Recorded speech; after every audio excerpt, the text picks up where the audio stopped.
Our mind is what determines the rule of the game. We are the co-creator of our reality.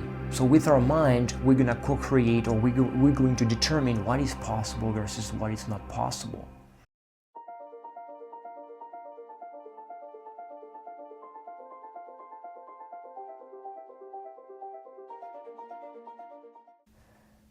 Give me a child until he's 7, and I will show you the man. These were the words pronounced by Aristotle over 2,000 years ago, and Ignatius de Loyola, the founder of the Jesuit order, over 500 years ago. What did they know back then that science is only rediscovering now? Let's dive in. When we're born, we come as an empty slate. And to give you an analogy, I like to talk about a computer. When you buy a computer and you bring it home and you try to use your computer, you will see that there's no program, so there is nothing you can do with your computer. If you want to watch a movie, if you want to listen to music, or if you want to write a text, you will need a program for you in order to be able to do so. So this is the same thing for us. When we're born as human beings, we come as an empty slate. Although we could argue that we have information stored in a very subtle layer of our energy body. And by the way, I invite you to check out my previous video talking about the energy body if you want to understand a little bit more about what I'm talking about right now. So we could argue that we have information about our past lives, whether it's our talents and gifts or our greatest suffering and hardships stored in a very subtle layer of the energy body called the spiritual layers. The densest layer, such as the mental layer of the energy body, comes blank. So the mental layer is the seat of the thoughts, the seat of the conscious and subconscious minds. So this is where we get programs and about the world we live in so that we can operate in this reality. So this comes empty. And this will be, and in the first 7 years of life, this is where we're going to start programming the mind so that we can behave in a certain way or be in a certain box. To understand the programming of the mind, we need to talk about the brain waves and look at the science talking about the brain waves. The brain is an electrical and chemical organ. So chemical because it produces hormones, but electrical because all the thoughts that you have are electrical impulses that can be measured in a brain. So the device that you use to look at those the brain in action, or the activity of the brain, is known as an EEG, an electroencephalogram. So with an EEG, you'll be able to look at the brain activity and see all those firing, wiring, and electrical impulses going on and off at different frequency. The brain activity is displayed as brainwave. There are 5 different brainwaves that are very critical for a human being. So the first one is known as delta brainwave. The delta brainwave is associated with deep sleep. So if you were to look at an EEG while someone is sleeping, you will see that there is very little activities, very little electrical impulses going on, and the brain is very quiet overall because of the state of sleeping. After that, after the delta brainwave, we have the theta brainwaves.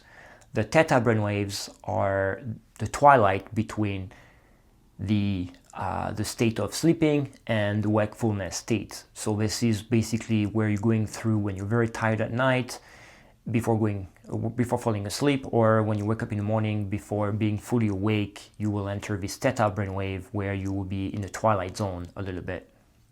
The theta brainwave is also associated with the subconscious mind, and this is where we are very suggestible to information overall. That's why we always say, if you want to remember something, have a look before you fall asleep, where your brainwaves decrease into a theta brainwave, and the information can directly go into your subconscious mind. So you're very suggestible to information, and it's a state of hypnosis. This is where you get to when you go through a hypnosis session, for example.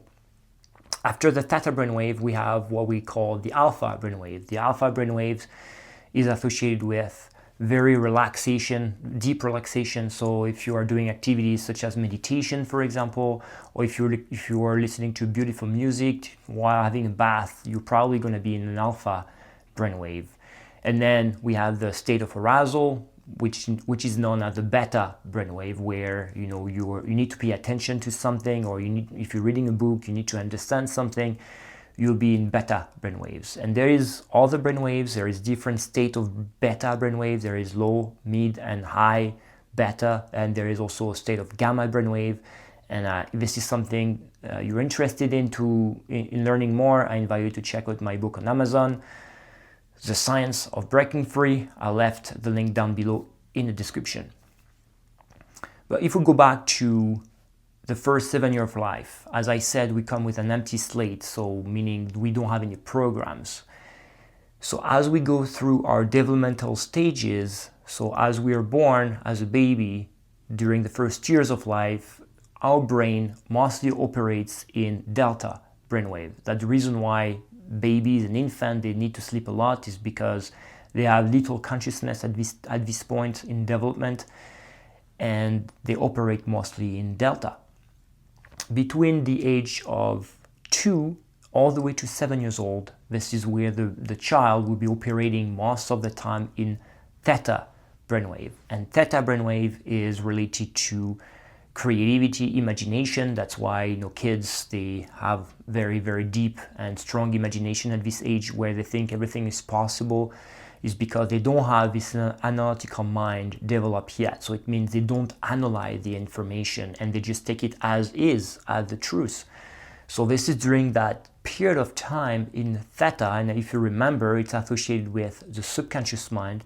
It's associated with very less high suggestibility, because there is no analytical mind analyzing the information. So they will be in that stage because they need to process so much information about the environment, about coming from school, coming from the parents, coming from community or society in general, and they'll be able to get all this information, and this information will go directly into the subconscious mind, and that's how they will create the box of reality they will be living in later for the rest of their life. That's the reason why it's the most critical time for a child during those first 7 years, is because during the first 7 years, this is where they will be programming their mind for the domain of possibilities. What is possible versus what is not possible.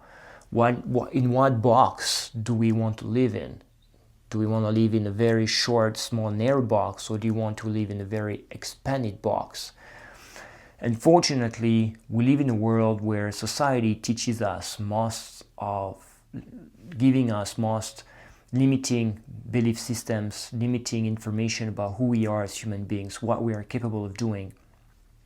And as a result, I'm sure a lot of you can relate, we have to, because of all the programs we got during the first 7 years of life, we had to unlearn and relearn all the information we got just to change our mindset and expand the box. Our mind is what determines the rule of the game. We are the co-creator of our reality. So with our mind, we're going to co-create, or we're going to determine what is possible versus what is not possible.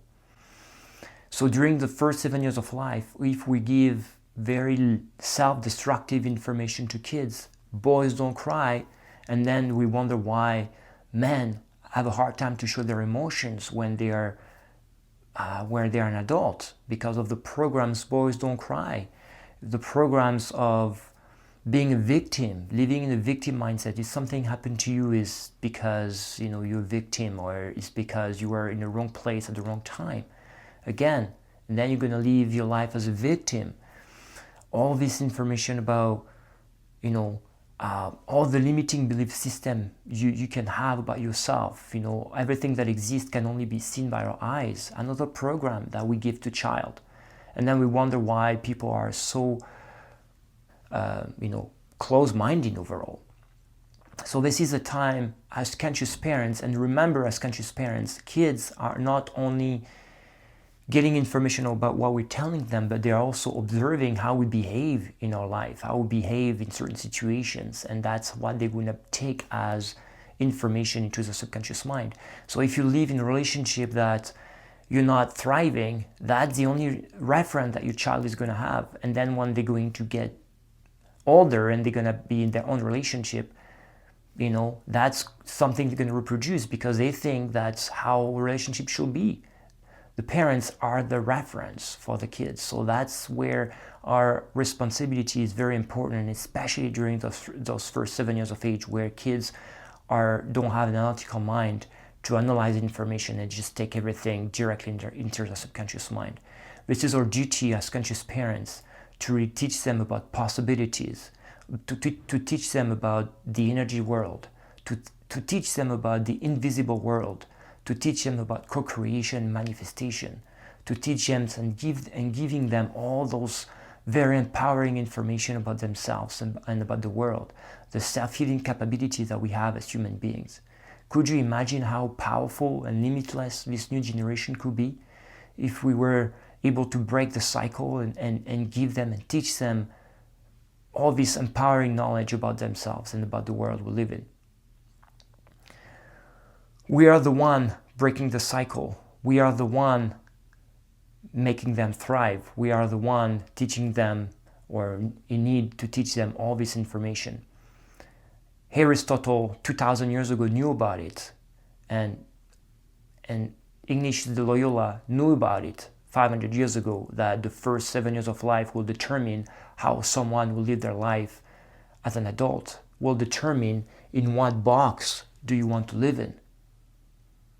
We are the one creating the box by getting all this information from our environment. Do we want our kids to live in the same box, or do we want our kids to live in an expanded box more and more, and each new generation can be more expanded and bigger box, bigger and bigger and bigger, until they become very powerful and limitless?